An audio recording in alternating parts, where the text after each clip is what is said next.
شورا یا مشورہ کرنا دین حق کے نظام کی اہم اور بنیادی قدروں میں سے ایک ہے۔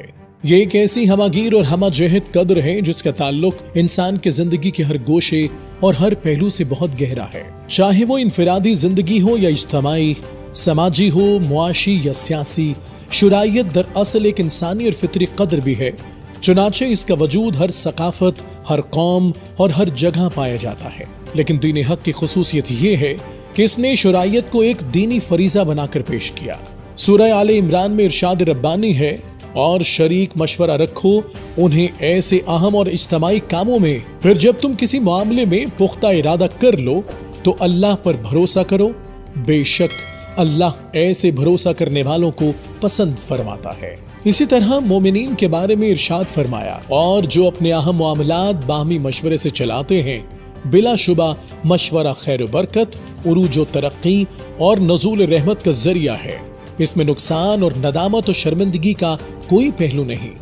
اللہ تعالیٰ نے رسول اللہ صلی اللہ علیہ وآلہ وسلم کو بھی مشورے کا حکم دیا۔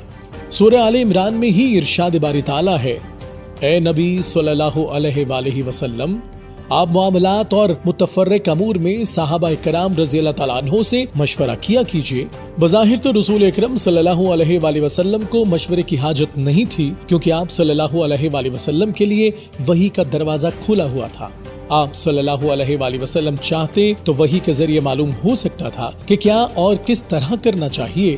اس لیے مفسرین کرام نے یہاں بحث کی ہے کہ مشورہ کے حکم سے کیا مراد ہے۔ حضرت قتادہ رضی اللہ تعالیٰ عنہ اور بعض دوسرے مفسرین کا خیال ہے کہ صحابہ کرام رضی اللہ تعالیٰ عنہ کے اطمینان قلب اور ان کو وقار بخشنے کے لیے یہ حکم دیا گیا تھا، اس لیے کہ عرب میں مشورہ اور رائے طلبی باعث عزت و افتخار سمجھا جاتا تھا۔ حضرت علی علیہ السلام کا قول ہے کہ مشورہ عین ہدایت ہے، اور جو شخص اپنی رائے سے ہی خوش ہو گیا وہ خطرات سے دوچار ہوا، یعنی جب تک مشاورت کا نظام باقی رہے گا، فساد و گمراہی راہ نہیں پا سکے گی، امن اور سکون کا ماحول رہے گا۔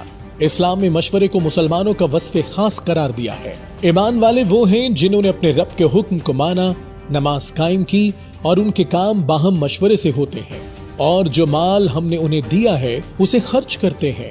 اس آیت میں مسلمانوں کے جو اوصاف بیان کیے گئے ہیں ان میں ایک وصف باہمی مشورہ بھی ہے، یعنی کسی اہم معاملے کو باہمی رائے کے ذریعے حل کیا جانا۔ کامل اور پختہ ایمان مسلمانوں کی صفت ہے۔ اطاعت خداوندی اور اقامت صلاۃ کے بعد فوری طور پر مشورے کے معاملے کو بیان کرنے سے اس کی غیر معمولی اہمیت کا پتہ چلتا ہے۔